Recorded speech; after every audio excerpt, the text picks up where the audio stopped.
안녕하세요. 수심 300m 감압실에서 노크 소리를 들은 후 밤잠을 설치는 30대 후반 남자입니다. 저는 원래 이런 거 전혀 안 믿는 사람이에요. 15년 넘게 심해 잠수부로 일하면서 동료들이 귀신 이야기하면 그게 다 수압 때문에 귀가 이상해진 거야 라고 비웃던 사람이거든요. 해저 유전 개발이나 해저 케이블 설치 같은 작업을 주로 하는데 제 성격이 워낙 철두철미하고 이성적이라서 회사에서도 믿고 어려운 작업 맡기는 편이었어요. 그런 제가 지금 이렇게 사연 보내는 게 스스로도 믿기지 않네요. 사건이 일어난 건 지난 11월 초였어요. 저희 팀은 동해 먼바다 수심 300m 지점에서 해저가스관 용접 작업을 맡았거든요. 포화잠수라고 들어보셨나요? 그 깊이에서 작업하려면 몸을 서서히 수압에 적응시켜야 하는데 감압실이라는 좁은 철제방에 들어가서 2주 동안 살면서 매일 잠수 작업을 반복하는 거예요. 한번 들어가면 중간에 절대 나올 수 없어요. 급히 나오면 혈관 속 질소가 기포가 되면서 온몸이 마비되거든요. 그래서 무슨 일이 있어도 14일은 꼬박 그 안에 갇혀 있어야 하죠. 우리 팀은 총 6명이었어요. 저랑 김대리, 박 차장님, 그리고 새로 들어온 막내 2명. 감압실 내부는 겨우 15평 정도 되는데 6명이 2주를 같이 지내야 하니까 답답한 게 이만저만이 아니에요. 침대도 3층 2단 침대가 좌우로 붙어 있어서 누우면 위 침대 바닥이 얼굴에서 30cm 정도밖에 안 떨어져 있더라고요. 천장도 낮아서 키 큰 박 차장님은 항상 허리 굽히고 다녀야 했죠. 첫날 들어갈 때만 해도 다들 평범했어요. 이번에도 2주 빡세게 일하고 나가자. 이러면서 농담도 하고 웃고 그랬거든요. 그런데 해치가 쾅 하고 닫히는 순간 그 두꺼운 강철문이 돌려 잠기는 소리가 들릴 때 몸과 가슴이 답답해지더라고요. 이제 2주 동안 이 철제 관 속에서만 살아야 한다는 게 실감났달까요? 첫 3일은 적응 기간이에요. 매일 조금씩 압력을 높여서 몸을 수심 300m 환경에 맞춰야 하거든요. 그 과정에서 제일 이상한 게 목소리 변화예요. 고압 환경에서는 질소 중독을 막으려고 산소에 헬륨을 섞어서 호흡하는데 그러면 성대가 이상해지면서 목소리가 도널드 덕처럼 높고 웃기게 변하거든요. 처음 며칠은 다들 서로 말하다가 웃고 그랬는데 며칠 지나니까 그 이상한 목소리가 너무 익숙해져서 오히려 더 섬뜩하더라고요. 특히 밤에 누가 잠꼬대하면 그 높은 목소리로 뭐라고 중얼거리는 게 소름 돋을 정도였어요. 감압실 안은 항상 습하고 차가워요. 두꺼운 강철벽을 타고 차가운 물방울이 계속 흘러내리거든요. 벽에 손대면 얼음장처럼 차가운데 그 차가움이 뼛속까지 스며드는 느낌이에요. 담요도 녹슨 볼트 냄새가 배어 있어서 처음엔 코를 찌를 정도였죠. 그 냄새 맡으면서 자려니까 매일 악몽 꾸는 것 같았어요. 제일 견디기 힘든 건 창문이에요. 감압실 한쪽에 두꺼운 강화유리 창문이 딱 하나 있는데 거기 밖으로 보이는 게 완전한 암흑이거든요. 수심 300m에는 햇빛이 전혀 안 들어와요. 가끔 작업용 서치라이트 불빛이 지나갈 때만 잠깐 뭔가 보이는데 그것도 몇 초 뒤면 다시 칠흑 같은 어둠으로 돌아가죠. 그 암흑을 보고 있으면 정말 우주 한가운데 혼자 떠 있는 기분이 들어요. 지상까지 300m, 위로 올라가려면 최소 2주는 걸리는 거리. 진짜 완전히 고립된 거나 마찬가지죠. 밤 11시만 되면 선체가 삐걱거리는 소리가 들려요.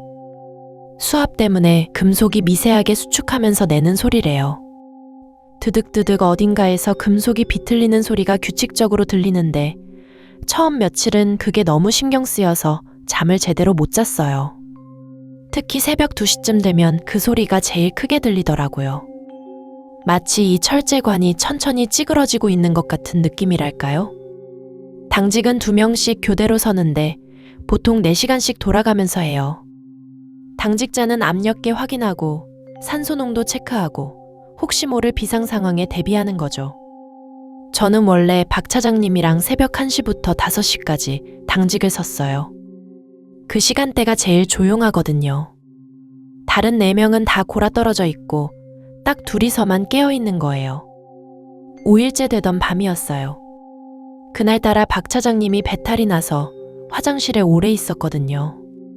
혼자 당직실에 앉아서 압력계 바늘 보고 있는데 그 바늘이 미세하게 떨리는 게 눈에 들어왔어요. 보통은 고정돼 있어야 하는데 뭔가 규칙적으로 흔들리더라고요.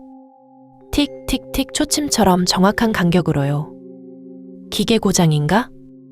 싶어서 계기판을 툭툭 쳐봤는데 그 순간 압력계 바늘이 확 흔들리면서 멈췄어요.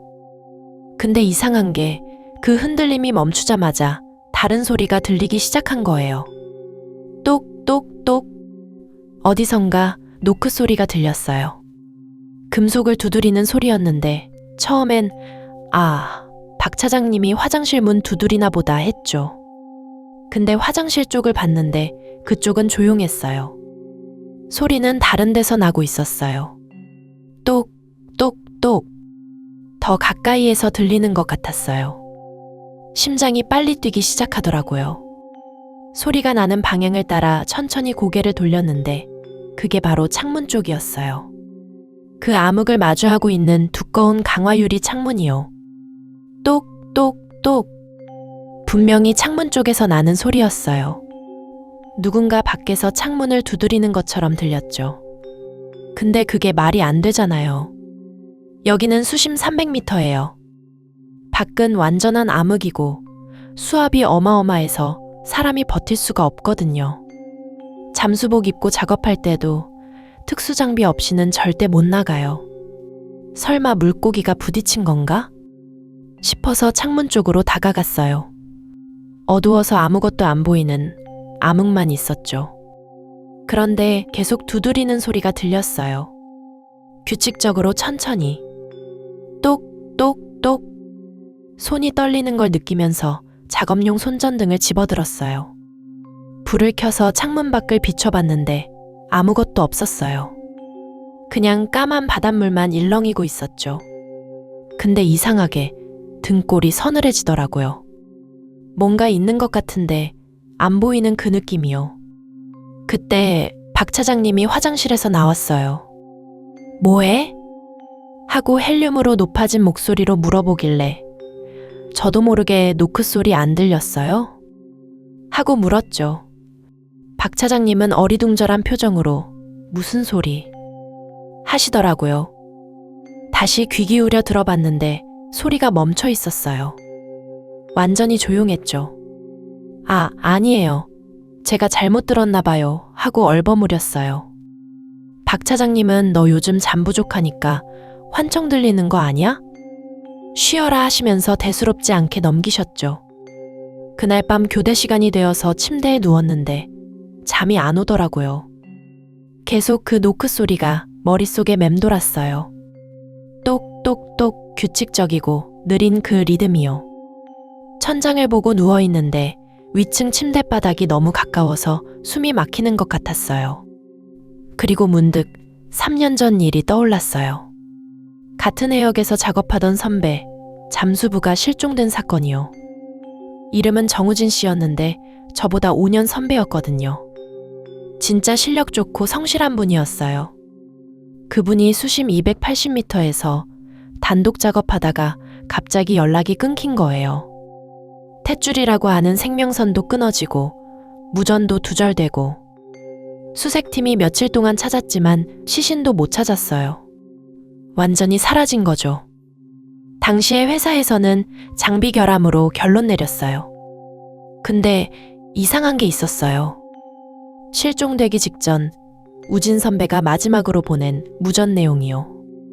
녹음을 들어봤는데 누가 두드리는 소리가 이렇게 중얼거리다가 갑자기 비명 지르는 소리가 들린 뒤 끊겼대요. 회사에서는 그 부분은 쉬쉬했지만 작업팀 사이에서는 다 알려진 얘기였죠. 침대에 누워서 그 생각을 하니까 온몸에 소름이 쫙 돋더라고요. 설마 그 선배랑 관련이 있나? 싶었지만 곧 고개를 저었어요. 무슨 말도 안 되는 생각을 하고 있어. 그냥 수압 때문에 선체가 흔들려서 나는 소리겠지. 스스로를 다독이며 억지로 눈을 감았어요. 그런데 잠들기 직전 희미하게 또 들렸어요. 똑똑. 이번엔 더 멀리서 아주 희미하게요. 너무 작아서 환청인지 진짜 소리인지 구분이 안 갔어요. 눈을 뜨고 귀를 기울였지만 다시 조용해졌죠. 주변을 둘러봤는데 다른 동료들은 다 깊이 잠들어 있었어요. 규칙적인 숨소리만 들렸죠. 내가 너무 예민해진 건가 싶었어요. 하지만 가슴 깊은 곳에서는 뭔가 잘못됐다는 느낌이 계속 들었어요. 이 좁고 차가운 철제관 속에서, 수심 300m 암흑 속에서 뭔가 우리를 지켜보고 있는 것 같은 느낌이요. 그날 밤 저는 거의 잠을 못 잤어요. 눈을 감으면 자꾸 창문 밖 암흑이 떠올랐거든요. 그리고 그 속에서 누군가 이쪽을 보고 있는 것 같은 그런 기분이 들었어요. 이성적으로는 말이 안 된다는 걸 알지만 본능적으로 느껴지는 공포는 어쩔 수가 없더라고요. 다음 날 아침 일어나서 세면할 때 거울을 봤는데 제 얼굴이 창백하게 질려 있었어요. 눈 밑에 다크서클도 심하게 생기고요. 김 대리가 형, 안색이 왜 그래요? 어디 아파요? 하고 물어봤지만 괜찮아. 그냥 잠을 좀 설쳤어. 하고 대충 둘러댔어요. 그날도 작업은 정상적으로 진행됐어요. 오전 10시에 저랑 박 차장님이 투입됐거든요. 감압실에서 벨이라고 하는 작은 잠수정을 타고 해저로 내려가서 용접 작업을 하는 거예요. 칠흑 같은 어둠 속에서 작업등 불빛에 의지해서 파이프를 이어붙이는 작업이었죠. 작업하는 내내 신경이 곤두서 있었어요. 혹시 또 이상한 소리가 들릴까 봐요. 근데 다행히 작업 중에는 아무 일도 없었어요. 4시간 작업 끝나고 다시 감압실로 돌아왔을 때는 오히려 안심이 되더라고요. 그런데 문제는 그날 밤부터 시작됐어요. 본격적인 공포는 그때부터였거든요. 그날 밤 새벽 3시쯤이었나, 정확히는 3시 17분이었어요. 지금도 그 시간이 선명하게 기억나거든요.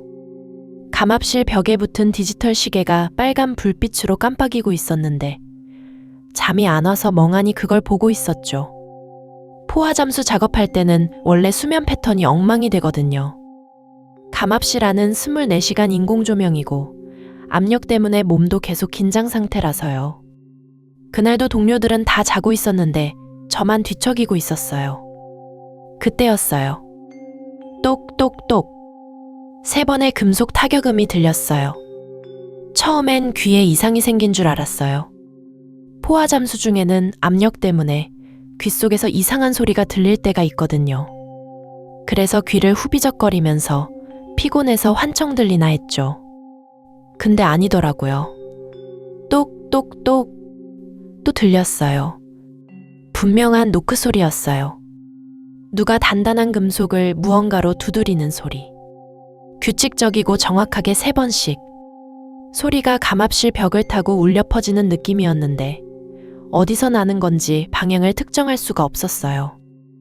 감압실이란 게 원래 그래요.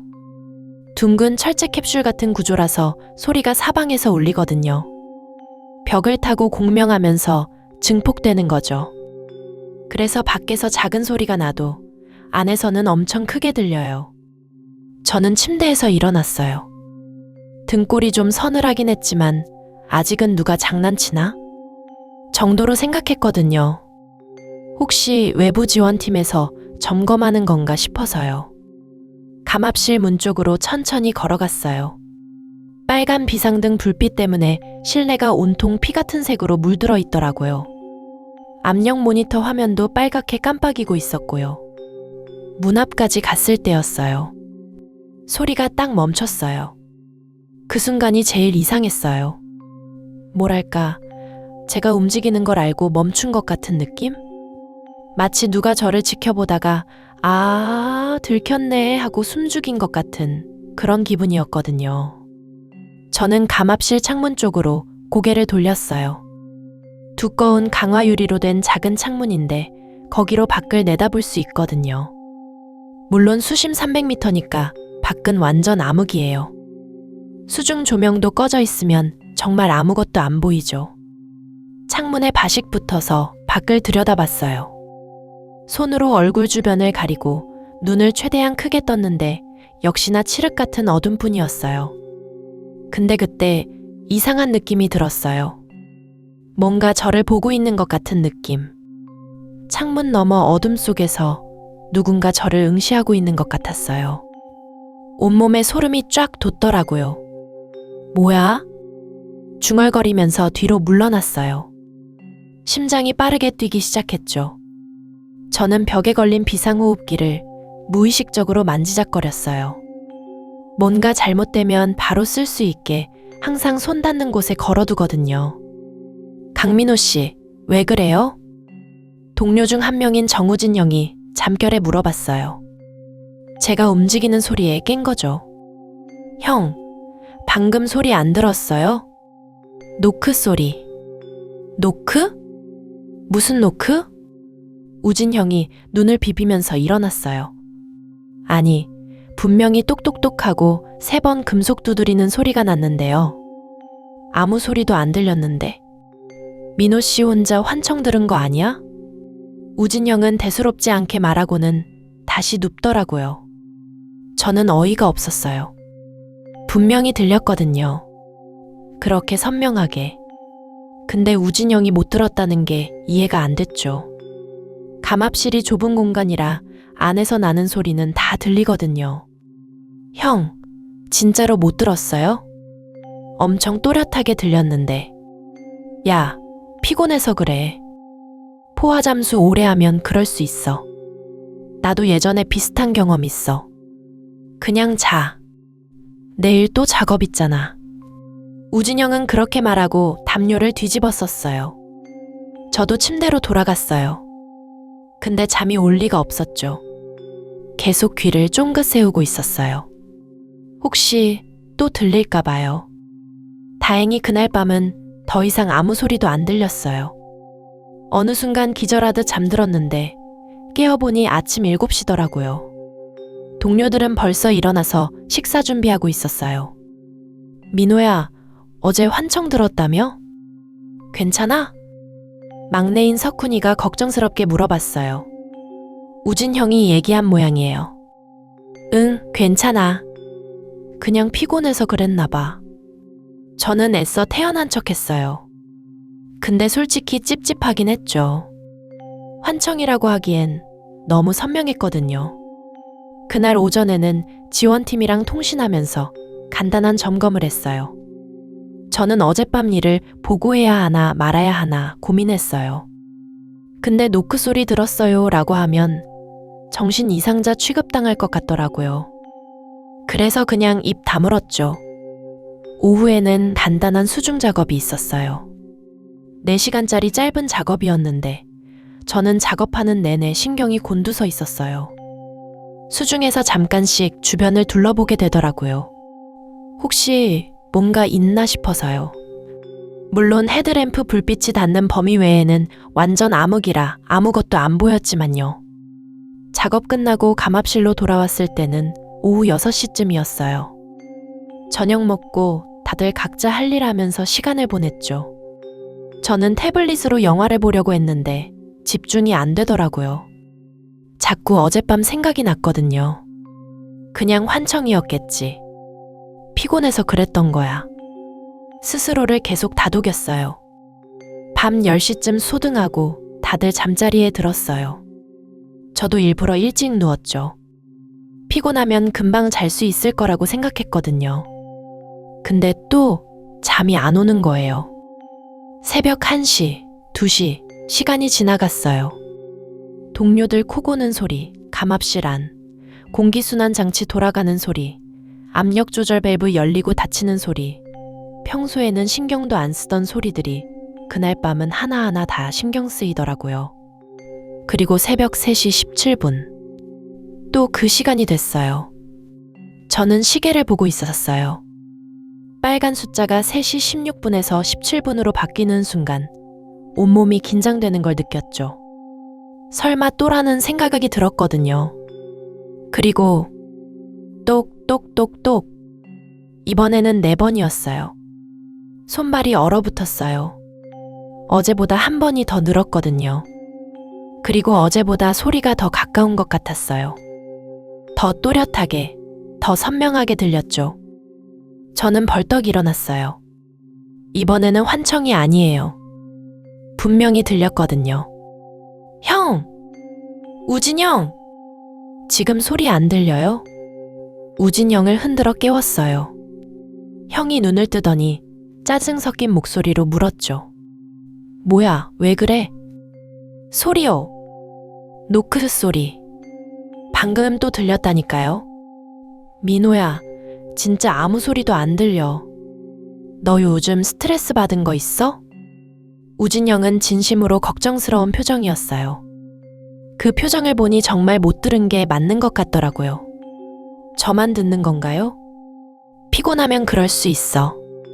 포화 잠수 오래 하면 정신적으로 힘들거든. 내일 지원팀한테 상담 요청해 볼까? 아니요, 괜찮아요. 죄송해요, 형. 저는 다시 눕었어요. 근데 심장이 미친 듯이 뛰고 있었죠. 저만 듣는다는 게 더 무서웠어요. 환청이라면 제정신에 문제가 있다는 거잖아요. 그날 밤은 한숨도 못 잤어요. 혹시 또 들릴까봐 귀를 막고 있었는데 막아도 소용없을 것 같았거든요. 그 소리는 귀로 듣는 게 아니라 뇌에 직접 들리는 것 같았어요. 다음날 아침, 저는 거울을 봤는데 제 얼굴이 완전 말이 아니더라고요. 눈 밑에 다크서클이 진하게 생기고 얼굴은 창백했어요. 민호야, 안색이 왜 그래? 진짜 아픈 거 아니야? 석훈이가 걱정스럽게 물었어요. 아니야, 그냥 잠을 못 잤어. 의무실에 가서 수면제라도 받아. 포화 잠수 중에 불면증 생기면 위험해. 석훈이 말이 맞았어요. 수중 작업할 때는 집중력이 생명이거든요. 잠을 못 자면 판단력이 흐려져서 사고가 날 수 있어요. 저는 지원팀에 연락해서 수면제를 요청했어요. 노크 소리 얘기는 안 했어요. 그냥 불면증이 생겼다고만 했죠. 그날은 오전 작업이 취소됐어요. 날씨가 안 좋아서 수면 지원선이 흔들린다고 했거든요. 저는 오히려 다행이었어요. 하루 쉬면서 정신 좀 차릴 수 있을 것 같았거든요. 오후에 수면제가 도착했어요. 저는 저녁 먹고 바로 먹었죠. 빨리 잠들고 싶었거든요. 약발이 좋았어요. 30분도 안 돼서 눈꺼풀이 무거워지더라고요. 오늘은 푹 자겠다라고 생각하면서 잠들었어요. 그런데 새벽 3시 17분 또 눈이 떠졌어요. 수면제를 먹었는데도 정확히 그 시간에 깬 거예요. 마치 알람을 맞춘 것처럼. 그리고 들렸어요. 똑똑똑똑똑. 이번에는 5번. 등골이 오싹했어요. 매일 밤 한 번씩 늘어나고 있었거든요. 어제는 4번, 오늘은 5번. 그리고 깨달았어요. 소리가 점점 가까워지고 있다는 걸. 첫날은 멀리서 들리는 것 같았는데 오늘은 마치 감압실 바로 옆에서 두드리는 것 같았어요. 아니, 어쩌면 감압실 안에서 나는 소리인지도 몰랐어요. 저는 침대에서 일어나지 못했어요. 몸이 얼어붙어서 움직일 수가 없었거든요. 그냥 이불을 목까지 끌어올리고 숨죽이고 있었죠. 그때였어요. 감압실 창문 쪽에서 뭔가 느껴졌어요. 시선. 누군가 창문 너머에서 저를 보고 있는 느낌이었어요. 저는 천천히 고개를 돌렸어요. 창문 쪽을 보는 게 너무 무서웠지만 안 볼 수가 없었거든요. 얼룩진 강화유리 창문 너머. 칠흑 같은 어둠 속에 뭔가 있는 것 같았어요. 희미하게, 아주 희미하게. 사람 형체 같은 게 저를 보고 있는 것 같았어요. 심장이 터질 것 같았어요. 숨을 쉴 수가 없었죠. 그리고 바로 그때 제 머릿속에 문득 떠오른 게 있었어요. 3년 전 이 해역에서 실종된 박태수 선배. 선배도 새벽에 이상한 소리를 들었다고 했었거든요. 실종되기 전날 밤에. 그날 밤부터 저는 잠을 잘 수가 없었어요. 눈만 감으면 자꾸 3년 전 그날이 떠올랐거든요. 박태수 선배가 실종되던 날. 선배가 마지막으로 통신기에 대고 뭐라고 중얼거리던 목소리가 귓가에 맴돌더라고요. 들려, 노크 소리가 계속 들려. 당시엔 그냥 산소 중독 증상이라고 생각했었어요. 수심 깊은 곳에서 오래 작업하다 보면 환청이나 환각 증상이 나타날 수 있거든요. 그래서 저희도 회사에서도 그냥 그런가 보다 했죠. 근데 지금 생각해보면 선배가 들었던 그 소리가 제가 지금 듣고 있는 이 소리랑 똑같은 거였을지도 몰라요. 그날 밤 저는 감압실 천장을 멍하니 올려다보고 있었어요. 새벽 4시쯤 됐을까요? 똑똑똑 또 시작됐어요. 그런데 이상한 게 그날따라 소리가 더 또렷하게 들리더라고요. 뭐지? 저도 모르게 중얼거렸어요. 그때였어요. 똑똑똑 똑똑똑 패턴이 있더라고요. 처음에는 그냥 무작위로 두드리는 소리인 줄 알았는데 자꾸 들으니까 뭔가 규칙이 있는 것 같은 거예요. 짧게 2번, 길게 1번, 다시 짧게 3번. 똑똑똑 똑똑똑. 뭐지? 저는 침대에서 일어나 앉았어요. 손바닥으로 귀를 막았다가 떼고 다시 들어봤죠. 똑똑 똑똑똑똑. 똑같은 패턴이 반복되더라고요. 규칙적이에요. 마치 누가 일부러 신호를 보내는 것처럼. 순간 머릿속에 번개가 친 것 같았어요. 이거 모스 부호 아냐? 저도 모르게 중얼거렸죠. 해군 특수전 출신인 저는 모스 부호 정도는 기본으로 알거든요. 똑똑 똑똑똑똑. 짧은 소리 3번, 긴 소리 3번, 다시 짧은 소리 3번. 아니 이건 손이 부들부들 떨리더라고요. SOS잖아요. 누군가 지금 구조 신호를 보내고 있는 거예요. 수심 300m, 포화 잠수 중인 감압실 밖에서. 이게 말이 돼? 저는 벽에 귀를 바짝 붙였어요. 다시 한번 확인하고 싶었거든요. 똑똑똑, 똑똑똑똑. 3번 짧게, 3번 길게, 다시 3번 짧게. SOS. 국제조난 신호잖아요. 근데 이게 끝이 아니었어요. 그 다음에 이어지는 패턴이 너무 익숙한 거예요. 똑똑똑 똑똑똑똑똑. 제 심장이 쿵 내려앉더라고요. 이건 김 선배가 쓰던 신호잖아요. 우리 팀 내부에서만 쓰던 특수한 변형 모스 부호였거든요. 수중 작업할 때 급할 때 쓰던 신호 패턴이었는데 똑똑똑똑똑똑. 손이 부들부들 떨렸어요. 이거 설마. 저는 급하게 침대 밑에 처박아뒀던 낡은 잠수 로그북을 꺼냈어요. 3년 전 박태수 선배랑 같이 작업했던 기록들이 남아있는 일지였거든요.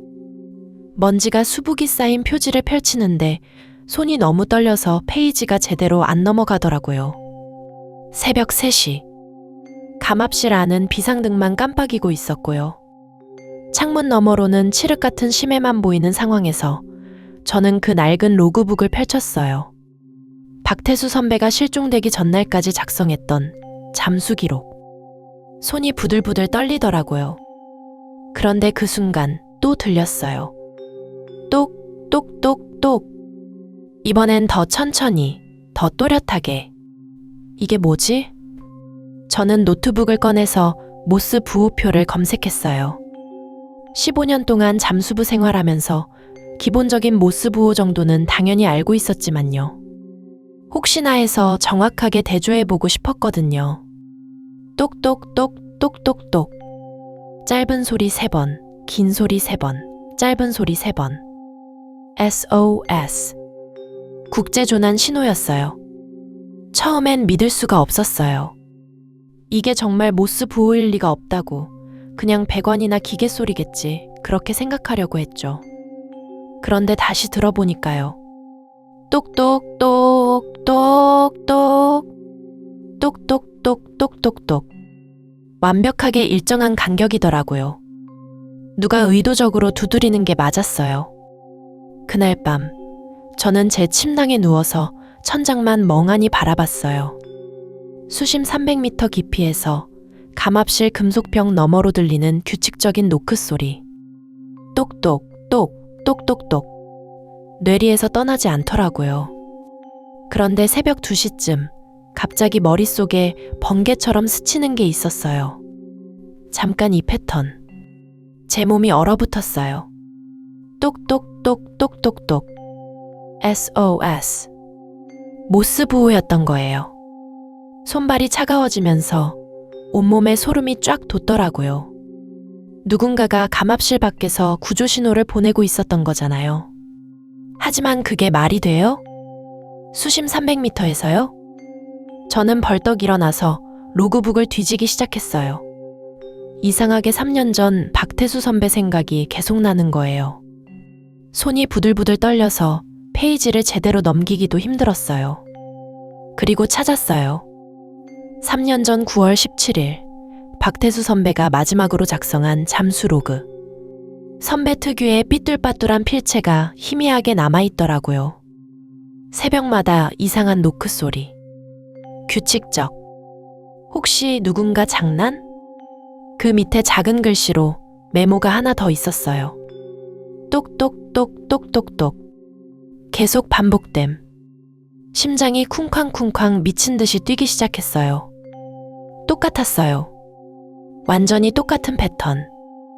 3년 전 박태수 선배가 들었던 그 소리.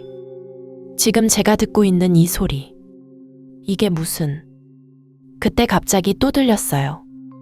똑, 똑똑, 똑, 똑똑똑. 하지만 이번엔 달랐어요. 더 급박했어요. 더 빠르고 더 절박하게. 마치 시간이 없다는 듯이. 저는 침낭에서 기어나와 감압실 창문 쪽으로 다가갔어요. 두꺼운 강화 유리 너머로 보이는 건 칠흑 같은 암흑뿐이었어요. 탐조등을 켰어요.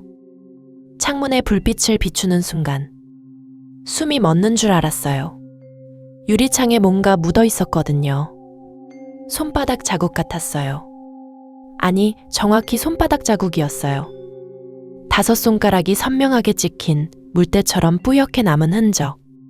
하지만 그게 어떻게 가능해요? 여긴 수심 300m라고요. 사람이 맨몸으로 올 수 있는 깊이가 아니잖아요. 저는 손을 뻗어서 유리창을 만졌어요. 차가운 금속 벽면에서 느껴지는 습기가 손끝에 스며들었어요. 그리고 그 순간 제 손바닥이 닿은 부분과 그 흔적의 크기가 거의 일치했어요. 으악! 뒤에서 비명소리가 들렸어요. 동료 잠수부 민석이 형이었어요. 형은 침낭에서 벌떡 일어나 제 쪽을 바라보고 있었어요. 얼굴이 새하얗게 질린 채로. 들었어, 지금 소리. 형의 목소리가 떨리고 있었어요. 민석이 형도 들었어요? 응, 똑똑, 똑, 똑똑똑 맞지? 계속 반복되는 그 소리. 드디어 다른 사람도 들은 거예요. 제가 미친 게 아니었어요. 저희는 서로를 바라봤어요. 형의 눈동자가 심하게 흔들리고 있었어요. 야, 혹시 3년 전 여기서 박태수 선배. 알아요. 제가 형의 말을 끊었어요. 선배도 똑같은 소리 들었대요. 실종되기 전날 밤에. 그 말을 듣자마자 형의 얼굴에서 핏기가 완전히 가셨어요. 똑, 똑똑, 똑, 똑똑똑. 또 들렸어요. 이번엔 더 가까웠어요. 마치 감압실 바로 옆 벽에서 두드리는 것 같았어요. 저희는 동시에 벽 쪽을 바라봤어요. 깜빡이는 비상등 불빛이 금속 벽면을 붉게 물들이고 있었어요. 민석이 형이 천천히 벽 쪽으로 다가갔어요. 안 돼요, 형. 제가 형의 팔을 붙잡았어요. 하지만 형은 제 손을 뿌리치고 벽에 귀를 갖다 댔어요. 그리고는 고개를 들더니 저를 똑바로 쳐다봤어요. 형의 눈빛이 이상했어요. 수진아, 이거 사람이야. 뭐라고요? 벽 안쪽에서 누가 두드리고 있어. 진짜로. 그 순간 형의 얼굴이 굳어졌어요. 뭔가 더 들리는 것 같았어요. 뭐래요? 수진아. 형의 목소리가 떨렸어요. 이름 네 이름 부르고 있어. 온몸에 소름이 쫙 끼쳤어요. 제 이름을요? 형, 그만해요. 거기서 떨어져요.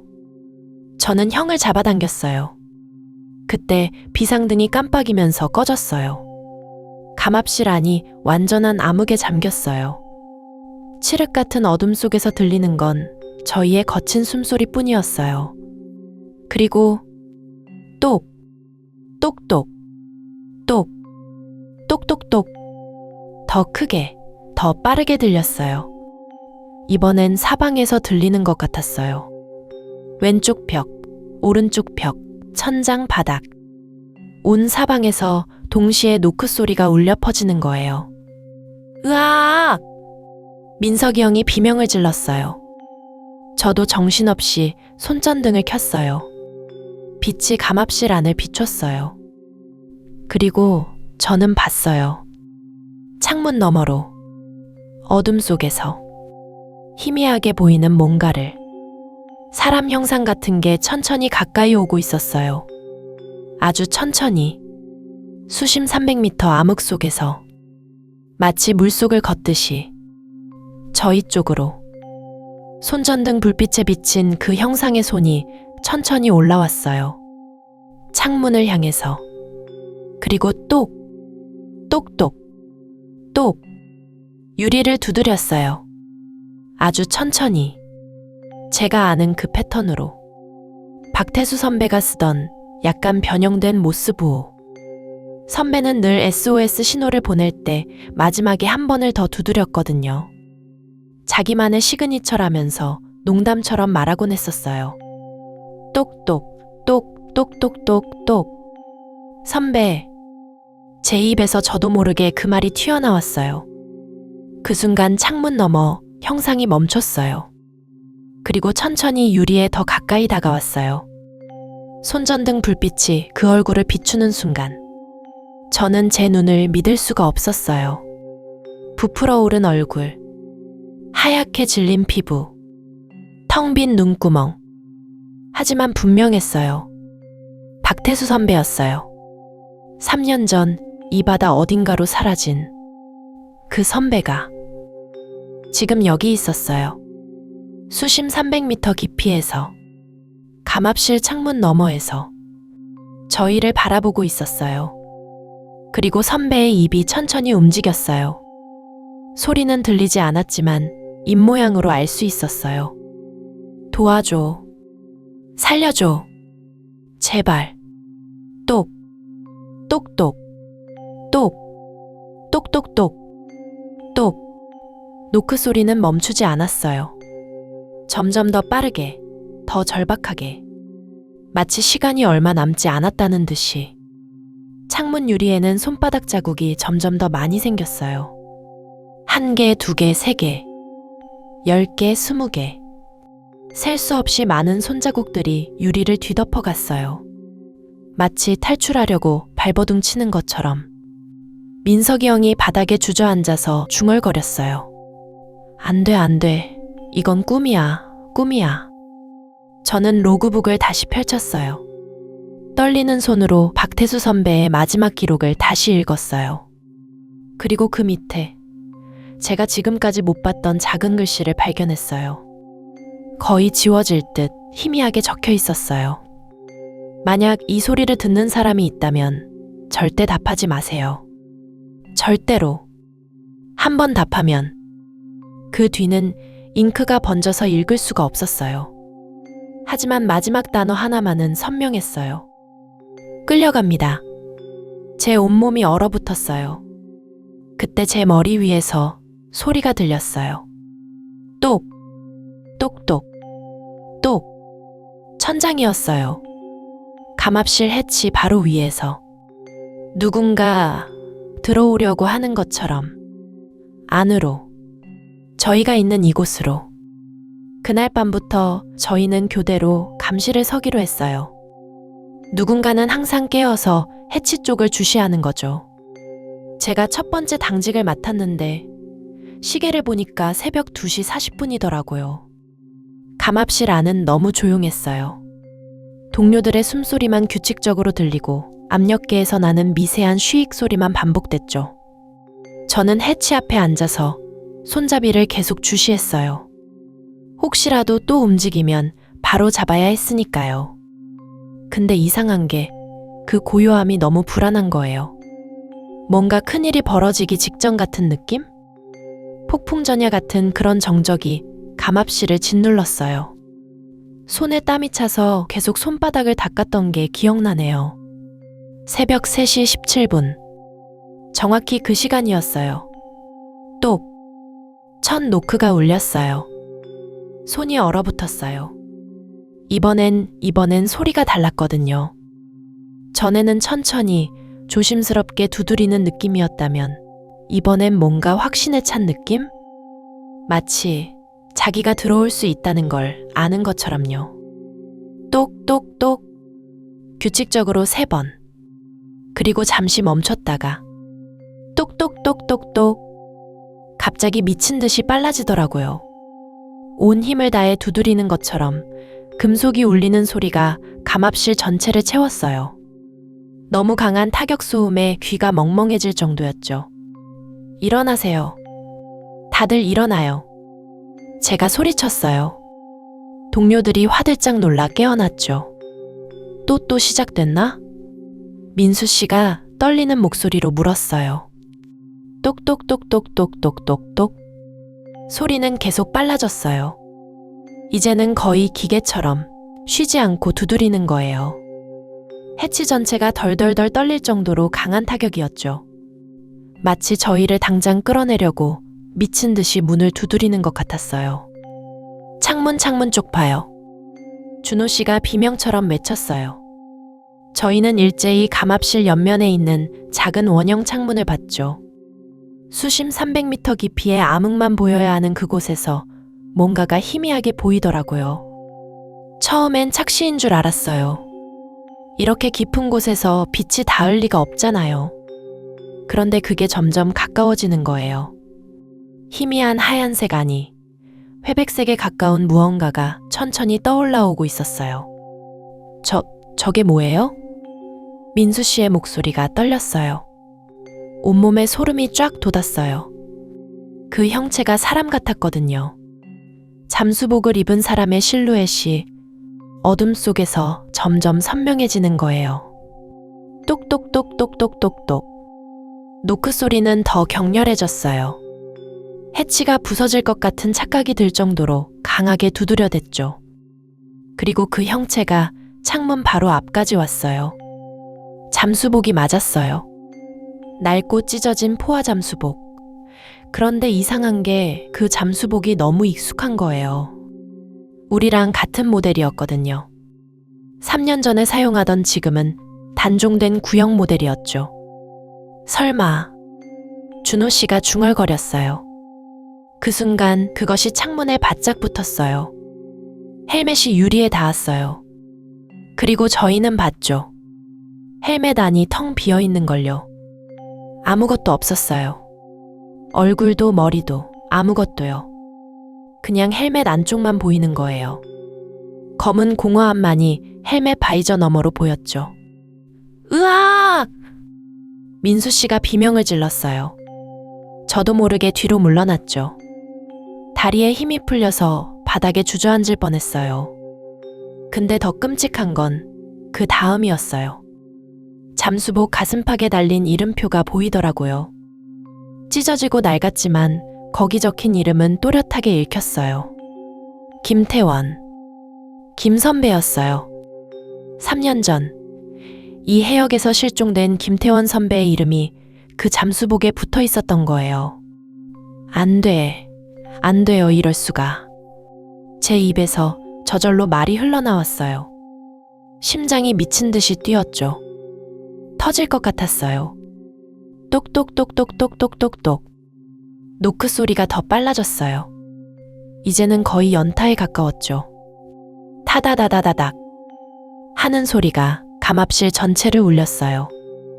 그리고 그 텅 빈 헬멧이 천천히 움직였어요. 마치 고개를 갸웃거리듯이 저희를 하나하나 살펴보는 것처럼요. 안이 비어있는데도 저희를 보고 있다는 느낌이 확실히 들었어요. 비켜! 비켜요! 준호 씨가 소리치며 창문에서 멀리 물러났어요. 저희 셋 다 감압실 반대편 구석으로 몸을 웅크렸죠. 삑! 삑! 삑! 갑자기 산소 농도 경보가 울렸어요. 모니터를 보니까 산소 수치가 급격하게 떨어지고 있는 거예요. 21%에서 18%로, 다시 15%로 말도 안 되는 속도로 감소하고 있었어요. 이럴 수가. 밀폐된 공간인데 어떻게? 제가 떨리는 손으로 산소통 밸브를 확인했어요. 문제 없었어요. 그런데도 산소는 계속 빠져나가고 있었죠. 끼익! 다른 소리가 들렸어요. 해치 손잡이가 저절로 돌아가고 있었어요. 안 돼!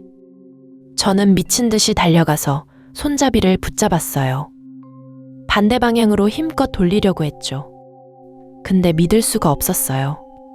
손잡이에서 엄청난 저항이 느껴지는 거예요. 마치 반대편에서 누군가 온 힘을 다해 돌리고 있는 것처럼요. 도와주세요. 같이 잡아요. 준호 씨와 민수 씨가 달려왔어요. 셋이서 힘을 합쳐 손잡이를 잡았죠. 온 힘을 다해 반대 방향으로 버텼어요. 근데 손잡이가 계속 돌아가는 거예요. 저희 셋이 필사적으로 버텨도 조금씩 열리는 방향으로 돌아가고 있었어요. 더 힘내요. 더. 준호 씨가 외쳤어요.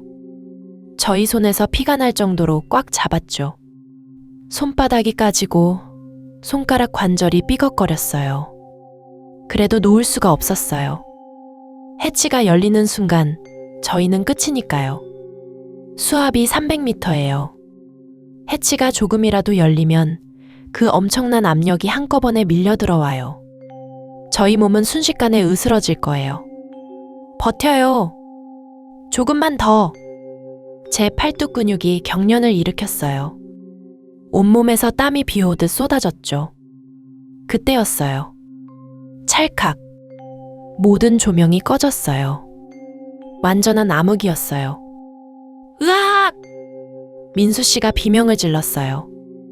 칠흑 같은 어둠 속에서 압력계의 빨간 경고등만 깜빡이고 있었어요. 그 희미한 붉은 빛이 저희 얼굴을 불길하게 비췄죠. 똑똑똑똑똑똑똑. 노크 소리는 멈추지 않았어요. 아니, 오히려 더 격렬해진 것 같았어요. 어둠 속에서 들리는 그 소리가 더 섬뜩하게 느껴졌죠. 손잡이, 놓치면 안 돼요. 제가 소리쳤어요. 어둠 속에서 손잡이를 더 세게 움켜쥐었어요. 옆에서 준호 씨와 민수 씨의 거친 숨소리가 들렸죠. 그리고 창문 쪽에서 뭔가 긁는 소리가 들렸어요. 드득드득드득. 손톱으로 유리를 긁는 것 같은 소리였어요. 천천히, 규칙적으로 긁어내리는 소음이 암흑 속에서 울려 퍼졌죠. 보이세요? 창문 쪽 뭔가 빛나는 것 같은데. 준호 씨가 떨리는 목소리로 말했어요. 저도 봤어요. 어둠 속에서 희미하게 인광처럼 빛나는 무언가가 창문 너머에 있었어요. 그 텅 빈 헬멧이 아직도 거기 있는 거예요. 그리고 그 안의 공허함이 왠지 모르게 빛나고 있었죠. 부드러운 푸른빛이 헬멧 바이저 너머로 새어나오고 있었어요. 저게 뭐예요? 민수 씨가 흐느끼듯 물었어요. 그 빛이 점점 밝아졌어요. 푸른 인광이 감압실 안을 어슴푸레하게 비추기 시작했죠. 그 빛에 비친 저희 얼굴은 마치 시체처럼 창백해 보였어요. 끼익! 손잡이가 또 돌아갔어요. 이번엔 확실히 느껴졌어요. 더 강한 힘으로 밀어붙이고 있었죠. 못 버텨요. 민수 씨가 울먹이며 말했어요. 포기하면 안 돼. 절대. 준호 씨가 외쳤어요. 근데 저는 알았어요. 저희가 이길 수 없다는 걸요. 반대편의 그 힘은 인간의 힘이 아니었어요. 뭔가 훨씬 더 강하고 훨씬 더 집요한 존재가 저희를 끌어내려 하고 있었죠. 삑! 삑! 삑! 산소 농도가 10%까지 떨어졌어요. 머리가 어지러웠어요. 숨을 쉬어도 공기가 부족한 것 같았죠. 선배, 갑자기 민수 씨가 중얼거렸어요. 뭐라고요? 제가 물었어요. 김 선배 목소리가 들려요. 민수 씨의 눈이 초점을 잃어가고 있었어요. 정신 차려요. 산소 부족 때문에 환청이 들리는 거예요. 제가 소리쳤지만 민수 씨는 멍하니 창문 쪽을 바라보고 있었어요. 그 푸른 빛이 더욱 강렬해졌어요. 이제는 감압실 전체가 그 섬뜩한 빛으로 가득 찼죠. 똑! 노크 소리가 멈췄어요. 갑자기 찾아온 정적이 더 무서웠어요. 그리고 창문 너머의 그것이 천천히 멀어지기 시작했어요. 암흑 속으로 사라지듯이 그 푸른 빛이 점점 희미해졌죠. 가가는 건가요? 준호 씨가 조심스럽게 물었어요. 저는 대답할 수가 없었어요. 손잡이를 잡은 손에 아직도 그 엄청난 저항이 느껴지고 있었거든요. 그리고 마지막 순간 그 빛이 완전히 사라지기 직전에 저는 들었어요. 헬멧 속에서 나는 속삭임을요. 곧 데리러 갈게. 김 선배 목소리였어요. 곧 데리러 갈게. 김 선배 목소리가 헬멧 속에서 울려 퍼진 그 순간 저는 완전히 얼어붙었어요. 손발이 꽁꽁 얼어붙는 것 같았죠. 그런데 바로 그때 통신망에서 육상관제소 목소리가 터져나왔어요. 긴급 상황. 지금 즉시 감압 시작한다. 모두 감압실로 복귀해. 관제소도 뭔가 이상한 걸 감지한 거예요. 저희 바이탈 데이터가 비정상적으로 튀었나 봐요. 저는 정신을 차리려고 애썼어요. 일단 살아야 한다는 생각만 머릿속을 꽉 채웠죠. 박대리랑 이 과장이 제 양팔을 붙잡고 감압실로 끌고 갔어요. 제 다리에는 힘이 하나도 없더라고요. 그냥 질질 끌려가는 거예요. 헬멧 밖으로 고개를 돌렸을 때 암흑 속에서 뭔가가 천천히 우리 쪽으로 움직이는 게 보였어요. 희미한, 정말 희미한 윤곽이었는데 사람 형체 같기도 하고 아닌 것 같기도 하고. 근데 확실한 건 그게 우리를 향해 다가오고 있다는 거였죠. 온몸에 소름이 쫙 돋았어요. 감압실 해치가 닫히는 순간 밖에서 엄청난 충격음이 들렸어요. 쾅! 하는 소리가 2번, 3번. 뭔가가 해치를 두드리는 거예요. 아니, 두드리는 게 아니라 부수려는 것 같았어요. 빨리! 압력 조정해. 이 과장이 소리쳤고 감압실 내부 압력이 급격히 변하기 시작했어요. 귀가 멍멍했죠. 정상적인 감압 절차면 최소 2주는 걸려야 하는데 긴급 프로토콜이 가동된 거예요. 6일 만에 지상으로 올라가는 거죠. 그 6일이 진짜 지옥이었어요. 감압실 창문 너머로 계속 뭔가가 보였거든요. 처음엔 그냥 물속 부유물인가 했어요. 근데 그게 점점 가까워지더라고요. 희미한 하얀색, 마치 사람 손 같은 형체가 창문에 찰싹하고 붙었어요. 박대리가 비명을 질렀어요. 저기 봐요. 우리 셋 다 창문 쪽을 쳐다봤죠. 그 순간 창문 유리에 손바닥 자국이 천천히 그려지는 게 보였어요. 안쪽에서 밖을 향해 누르는 게 아니라 바깥에서 안쪽으로 누르는 거예요. 수심 300m 압력 속에서요. 이게 말이 돼? 이 과장 목소리가 떨리더라고요. 15년 넘게 잠수 일해온 베테랑이 완전히 겁에 질린 거예요. 그리고 그 손바닥 자국 옆에 손가락으로 뭔가를 쓰기 시작했어요. 유리에 물이 흘러내리는 것처럼 글씨가 새겨지는 거예요. 317. 숫자였어요. 3시 17분. 김 선배가 마지막으로 교신했던 시각이죠. 심장이 쿵쾅쿵쾅 미친 듯이 뛰었어요. 그 후로 사흘 동안 매일 새벽 3시 17분이 되면 노크 소리가 들렸어요. 똑똑똑. 규칙적인 3번의 노크. 감압실 벽을 두드리는 소리였죠. 우리 셋은 그 시간만 되면 서로를 붙잡고 떨었어요. 박대리는 완전히 정신줄을 놓기 시작했어요. 혼자 중얼중얼 뭐라고 하고 갑자기 비명을 지르고 김 선배가 날 쳐다봐요. 창문 밖에서 계속 날 쳐다본다고요. 하면서 울부짖더라고요. 이 과장도 상태가 안 좋았어요. 눈에 핏발이 서고 손톱을 뜯어먹고 저도 마찬가지였죠. 잠을 자려고 하면 헬멧 속에서 들렸던 그 속삭임이 계속 들리는 거예요. 곧 데리러 갈게. 5째 날 밤이었어요. 아니, 수중에서는 낮과 밤 구분이 없으니까 정확히는 모르겠지만 시계상으로 밤 11시쯤이었죠. 저는 잠깐 눈을 붙이려고 했는데 뭔가 이상한 소리가 들렸어요. 드득드득. 긁는 소리였어요. 감압실 외벽을 뭔가가 긁고 있는 거예요. 천천히 규칙적으로. 손톱으로 긁는 것 같은 소리였죠. 수심 300m에서 엄청난 수압 속에서 손톱으로 금속벽을 긁는 소리가 들린다는 게 말이 돼요? 소름이 쫙 돋았어요. 머리카락이 쭈뼛 서는 게 느껴지더라고요. 들려요? 들리죠? 제가 떨리는 목소리로 물었어요. 이 과장이 고개를 끄덕였어요. 얼굴이 새하얗게 질려 있었죠. 드득드득 드드득. 소리가 점점 빨라졌어요. 그리고 감압실 전체를 한 바퀴 도는 것 같았어요. 왼쪽에서 오른쪽으로, 천장으로, 다시 바닥으로. 뭔가가 감압실 주위를 빙빙 돌면서 벽을 긁고 있는 거예요. 박대리가 갑자기 소리쳤어요.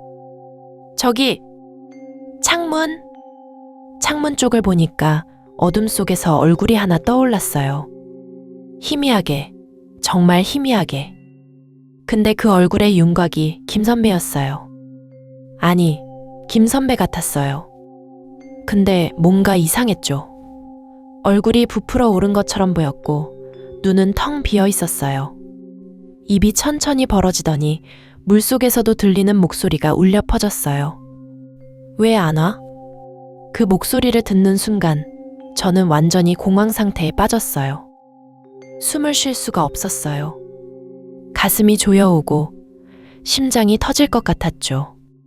6째 날 새벽, 드디어 지상으로 올라갈 수 있게 됐어요. 감압이 완료된 거죠. 해치가 열리고 육상팀이 우리를 끌어냈어요. 햇빛을 본 순간 진짜 살았구나 싶었어요. 근데 기뻐할 틈도 없었어요. 육상 관제소 사람들 표정이 심상치 않더라고요. 의무팀이 달려와서 우리를 들것에 실었죠. 감압실 외벽 확인했습니다. 누군가의 목소리가 들렸어요. 저는 힘겹게 고개를 돌려 감압실 쪽을 봤어요. 크레인으로 수면 위로 끌어올려진 감압실이 보이더라고요. 그리고 그 외벽에 새겨진 것들이 보였어요. 긁힌 자국이었어요. 수십 개, 아니 수백 개의 긁힌 자국들. 감압실 전체를 뒤덮고 있었죠. 마치 누군가 손톱으로 미친 듯이 긁어댄 것 같았어요. 저게 어떻게... 옆에 있던 정비팀 직원이 중얼거렸어요. 수심 300m 압력에서 저런 자국을 남기는 건 불가능한데. 가까이 다가가서 보니까 긁힌 자국 사이사이에 뭔가 박혀 있는 게 보였어요. 정비팀이 핀셋으로 그걸 조심스럽게 꺼냈죠. 손톱이었어요. 사람 손톱. 부서지고 갈라진 핏자국이 묻은 손톱 조각들이 금속벽에 박혀 있었던 거예요. 등골이 오싹했어요. 이거 DNA 검사 돌려봐야겠는데. 의무팀장이 손톱 조각을 비닐봉투에 넣으면서 말했어요. 근데 그 표정을 보니까 뭔가 이미 짐작하고 있는 것 같았어요. 병원에 실려간 후 저희 셋은 격리병동에 수용됐어요. 회사 측에서는 이번 사건을 극비리에 처리하려고 했죠. 언론에 알려지면 큰 문제가 될 테니까요. 박 대리는 정신과 치료를 받고 있어요. 지금도요. 그 친구는 완전히 망가졌더라고요. 계속 김 선배가 날 보고 있어요. 라고 중얼거린대요. 밤마다 비명을 지르고 창문을 보면 경기를 일으킨다고 하더라고요. 이 과장은 퇴사했어요. 짐 싸서 어디론가 떠났죠. 마지막으로 통화했을 때 다시는 바다 근처에도 안 갈 거야 라고 하더라고요. 목소리가 완전히 죽어 있었어요. 저는 일주일 정도 입원해 있다가 퇴원했어요. 회사에서는 집단 환각이라고 결론 내렸어요. 장기간 포화 잠수로 인한 스트레스와 산소 독성, 질소 마취 증상이 복합적으로 작용한 거라고요. 보고서에는 그렇게 적혀 있어요. 장기심의 작업으로 인한 집단 환각 증세. 깔끔하게 정리됐죠. 그리고 우리 셋에게 입막음 용도로 꽤 큰 합의금이 들어왔어요. 근데 DNA 검사 결과는 끝내 알려주지 않더라고요. 감압실 외벽에서 발견된 손톱 조각의 DNA 말이에요. 제가 아무리 물어봐도 기록상 미확인으로 분류됐다는 답변만 돌아왔죠.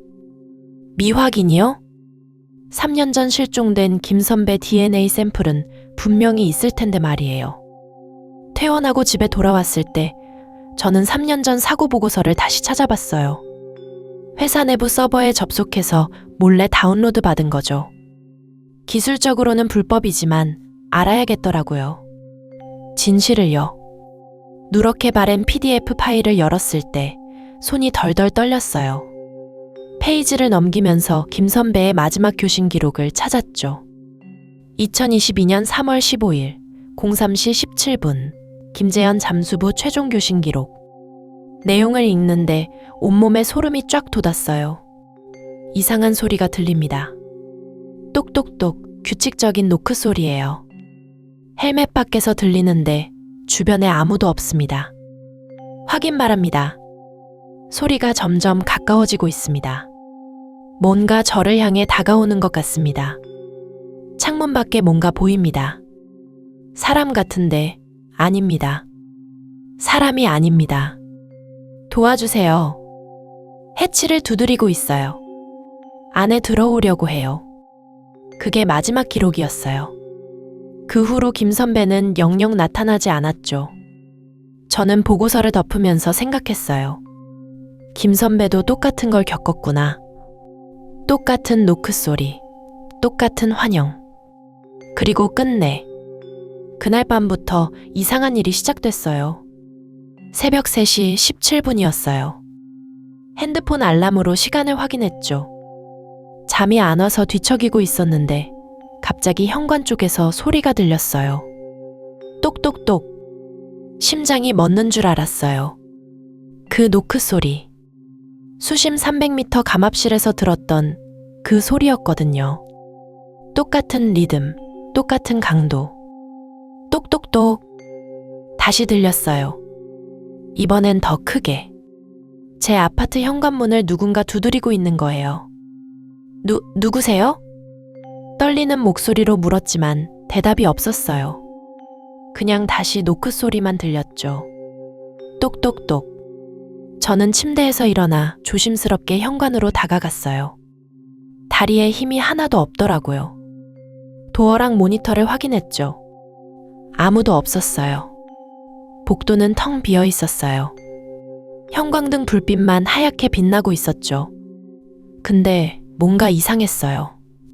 바닥이 젖어 있는 것 같았거든요. 문을 열까 말까 고민하다가 결국 체인을 건 채로 문을 살짝 열었어요. 찬 공기가 확 들어오더라고요. 복도를 내다봤어요. 정말 아무도 없었어요. 근데 제 문 앞에 발자국이 있었어요. 젖은 발자국이요.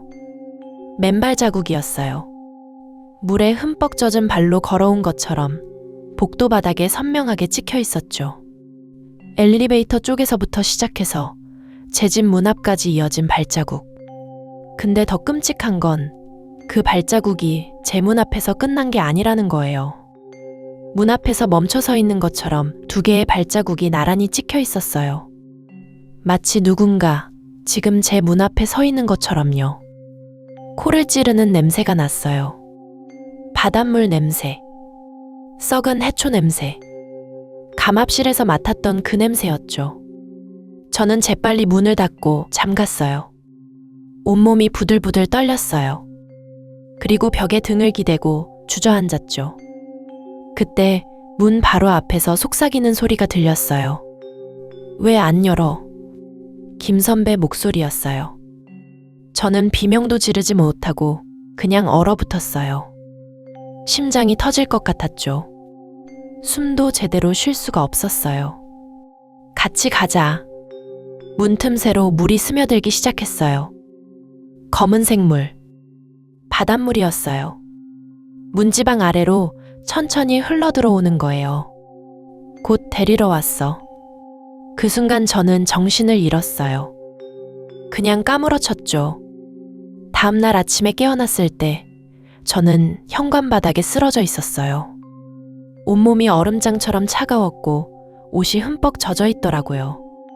현관 바닥은 물바다였어요. 검은 바닷물이 고여 있었죠. 문틈으로 스며든 물이 아니라 마치 제 몸에서 흘러나온 것처럼 제 주변에만 물웅덩이가 있었어요.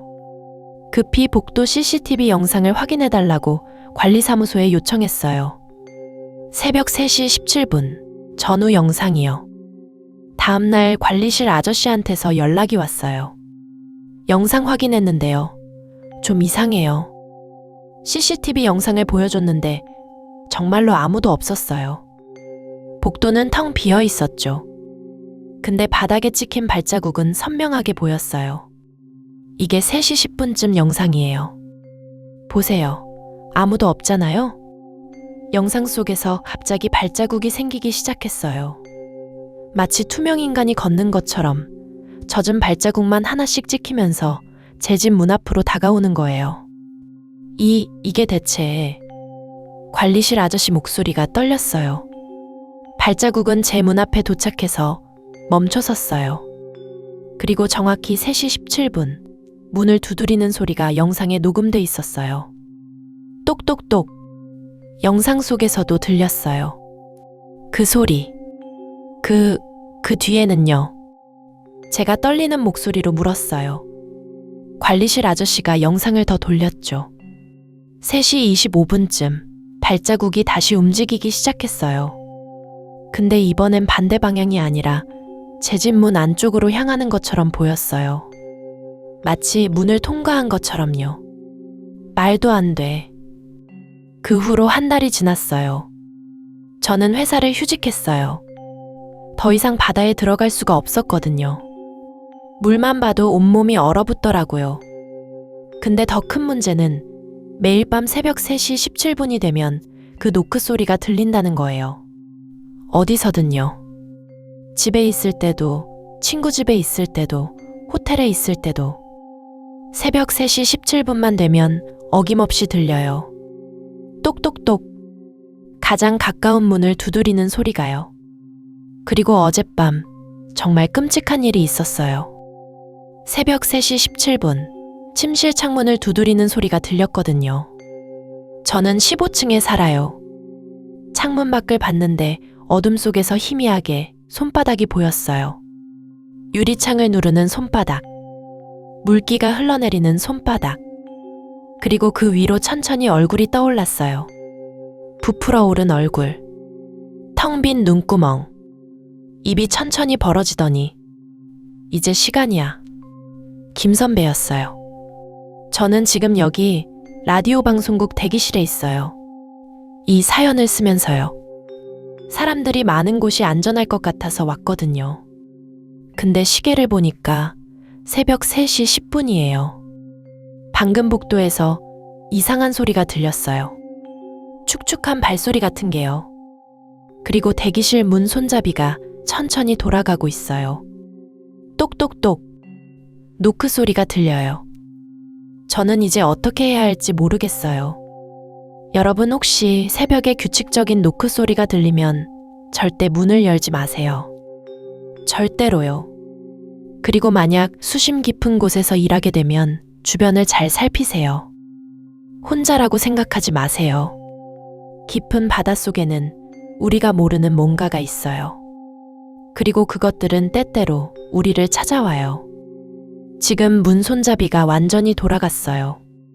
문이 열리고 있어요.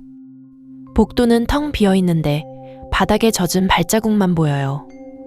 저를 향해 다가오고 있어요. 똑똑똑. 제 등 뒤에서 들려요. 돌아보고 싶지 않아요. 돌아보면 안 될 것 같아요. 근데 어깨가 무거워요. 누군가 제 어깨에 손을 얹은 것 같아요. 차갑고 축축해요. 귓가에서 속삭이는 소리가 들려요. 같이 가자. 이제 너 차례야.